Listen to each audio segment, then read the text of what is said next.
আসসালামু আলাইকুম। আজকে চলে এসেছি আপনাদের সাথে দারুণ একটা রেসিপি শেয়ার করতে। তো কথা না বাড়িয়ে চলুন রেসিপিতে চলে যাওয়া যাক। সো আজকে আমরা আরেকটি নতুন রেসিপি দেখতে যাচ্ছি। আমি জানি না এটার নাম কি, আম্মু এখনও আমাকে বলছে না। এখানে আম্মু নিয়ে নিয়েছে হচ্ছে পেঁয়াজ বাটা, আর এখানে নিয়েছি সরিষা বাটা। তো এরপর নিয়ে নিলাম সামান্য পরিমাণে রসুন বাটা। তারপর নিয়ে নিয়েছি, দাঁড়াও একটু দেখাই, সামান্য পরিমাণে আদা বাটা। তারপর এখন দিয়ে দিব আমরা বেশ খানিকটা পরিমাণে জিরা বাটা। দেখুন বেশ খানিকটা পরিমাণে জিরা বাটা আমরা দিয়ে দিলাম।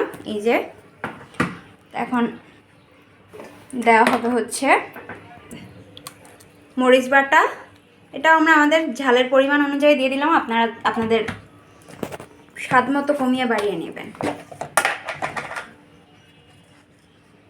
তারপর দিয়ে দিচ্ছি একটু হলুদ গুঁড়ো,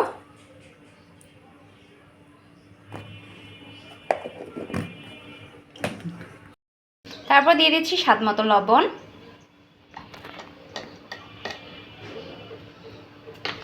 এবার মশলাটাকে মিক্স করে নেব।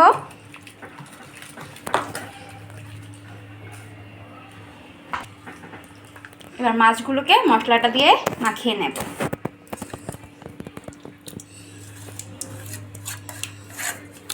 এই আইটেমটা কি যে কোনো মাছ দিয়ে তৈরি করা যায় নাকি?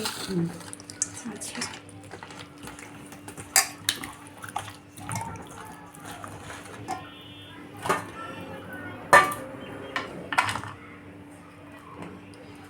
এরপর নিয়ে নিচ্ছি হচ্ছে, একটু দেখাও, এরপর নিয়ে নিলাম পেঁয়াজ কুচি। পেঁয়াজ কুচিটা দিয়েও আমরা যে বাকি মশলাটা লেগে আছে পাত্রে, সেটা দিয়ে মাখিয়ে মাছে দিয়ে দেব।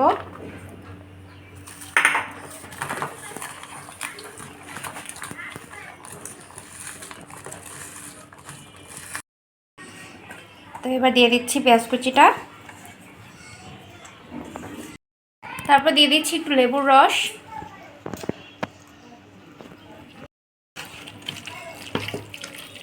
ভালো করে মাছটাকে মাখিয়ে নিচ্ছি।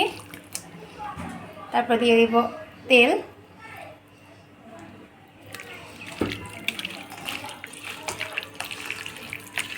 আমরা এখানে কলা পাতা নিয়ে নিয়েছি, কলা পাতা একটু তেল মাখিয়ে নিয়েছি। এবার এতে মাছগুলোকে একে একে দিয়ে দিব।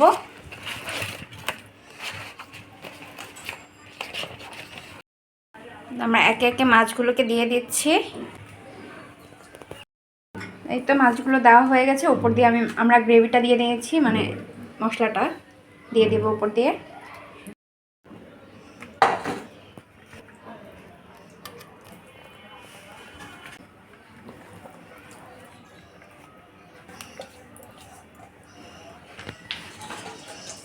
মশলার বাটিটা ধুয়ে একটু পানি দিয়ে দিচ্ছি সামান্য পরিমাণ।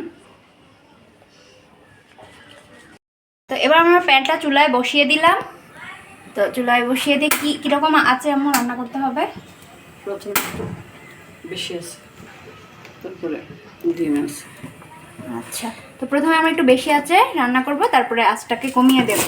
তো বসিয়ে দিলাম ঢাকনা দিয়ে। তারপর একটা ভারী কিছু দিয়ে চাপ দিয়ে দিলাম।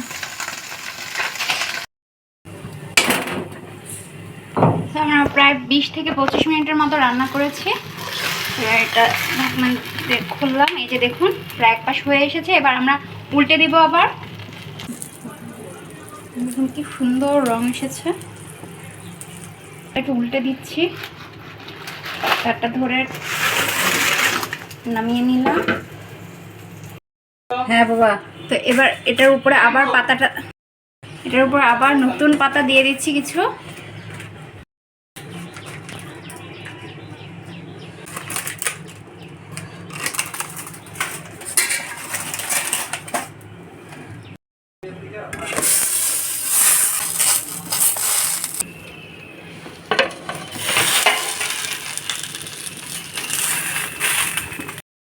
উল্টে আমরা রান্না হতে দেব আরও 20 থেকে 25 মিনিটের মতো। এবার আমরা ঢাকনা দিলাম না, এটা হতে থাকুক। আমরা এবার অ্যাড করে দিচ্ছি হচ্ছে কাঁচামরিচ।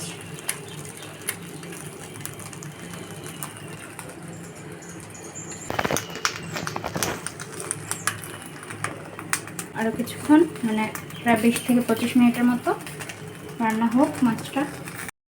এই তো আমরা প্রায় অনেকক্ষণ রান্না করলাম, আমাদের রান্নাটা একদম কমপ্লিট হয়ে গেছে। এখন জাস্ট গরম গরম প্লেটে ঢালবো আর পরিবেশন করবো আর খেয়ে ফেলবো। আশা করি আজকের রেসিপি আপনাদের ভালো লেগেছে। রেসিপির নাম এখনও আম্মু বলছে না, আম্মু এটার নাম কি দিব? পাতায় মাছ ভাজা। পাতায় মাছ ভাজা, কলা পাতায় মাছ ভাজা। মাছ ভাজা, মানে একটু ভিন্ন রকম স্টাইলে মশলা দিয়ে। সো এখন আমরা এটাকে ঢেলে নেব।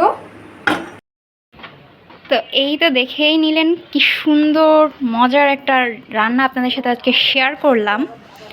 আর সবচেয়ে বড় কথা হচ্ছে এটার কালারটা দেখে আমার মন চোখ দুইটাই জুড়িয়ে যাচ্ছে। এত সুন্দর কালার এসেছে, মানে কি বলবো, খুবই ভালো লাগছে। এখনই জিভে জল চলে এসেছে। আশা করি আজকের পরিবেশন আপনাদের ভালো লেগেছে। ভালো লাগলে লাইক, কমেন্ট, শেয়ার এবং সাবস্ক্রাইব করে পাশে থাকতে ভুলবেন না। আর ভালো থাকবেন, সুস্থ থাকবেন, আশেপাশের মানুষকে ভালো রাখবেন, এ প্রত্যাশাই রইল। আল্লাহ হাফেজ।